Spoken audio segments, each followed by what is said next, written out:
I ever been so utterly consumed in darkness like this. Sure, lights would go out, or night would come, but this defeating darkness was different.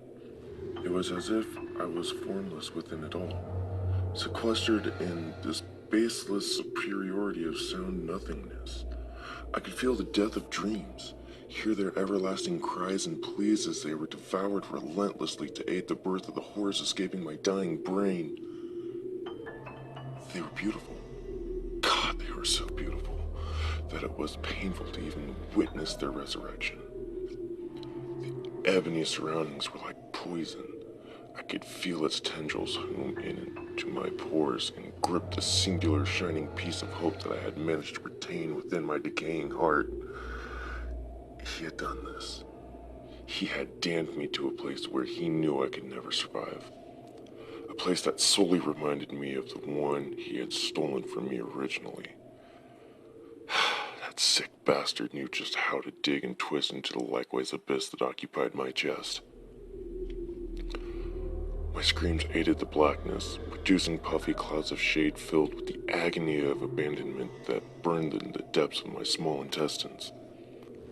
I could feel wet heat drip down my face, collecting underneath my chin before dripping down my neck and the slight raise of my chest. I screamed louder into the silence, desperate for the warmth of that disgusting liquid. The freeze of the darkness was overwhelming. It groped and clenched my lungs. Its nails scraped the soft inner lining of my shrieking esophagus. It was like I could feel the something taking shape in the tenderness of my womb and clawing its way into the limbs and my organs. My cries were unending, shattering the silence with humanity, something that purgatory was lacking horridly. No other action seemed appropriate. I just wanted something, anything, to hear me. My scream stopped suddenly, the hot liquid filling my throat and mouth to a point in where I began to choke. No longer could I let out any noise, but struggling sobs and coughs. The syrupy lava sputtering, splattering from my muzzle. I couldn't have begged harder for it to stop. The metallic, salty mixture scraping my taste buds, numb and just useless. Static filled my eyesight, finally coloring the deadly black with flecks of gray and white. I choked out a noise of joy. I could see, oh God, I could finally see. The shreds of my heart flew, my sight able to formulate the scene before me. I paused, once my eyes adjusted. It was mortifying what I saw. Fingers wriggled playfully in front of my eyes, a hand moving to try and wave the best it possibly could from what seemed to be unnatural position. My throat clenched, attempting to let out a scream. My muscles rapidly contracted and disbanded. I sputtered and gagged, gasping for air through my clogged airway. I had to regain my composure before I could realize the real reason that I could no longer speak. Sprouting from behind my teeth was a long, pale arm. It was lined with somewhat flawless skin beside drips and trails of red. I couldn't believe what I was seeing. There was no way this was possible. I had to be some sort of nightmare. My eyes watered once more, and the pressure of my head suddenly blossoming. It focused even more and more and more and more and more, my brain crushing against the top of my skull once the piercing sting of a shoulder blade caressed my tongue.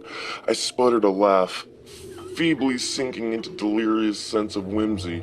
I could feel my mind melt into ecstatic agony.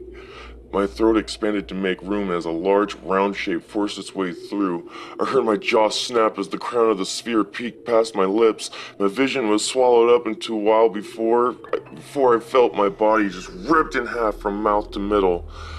It was a blissful feeling. Really. I felt slumping to the ground like a sack of tissue and meat, unable to move. My organs splayed between my split form and my blood painted the ground delicately like an abstract painting.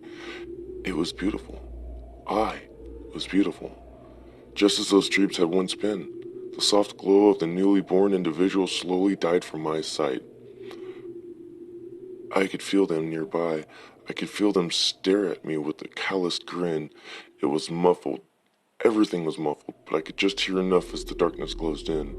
Their voice was raspy as mine had been in my screams. The voice was exactly like mine. Actually, I heard their laughter. I heard their delight at my death. I heard their teasing. One of us has to make it, don't you think?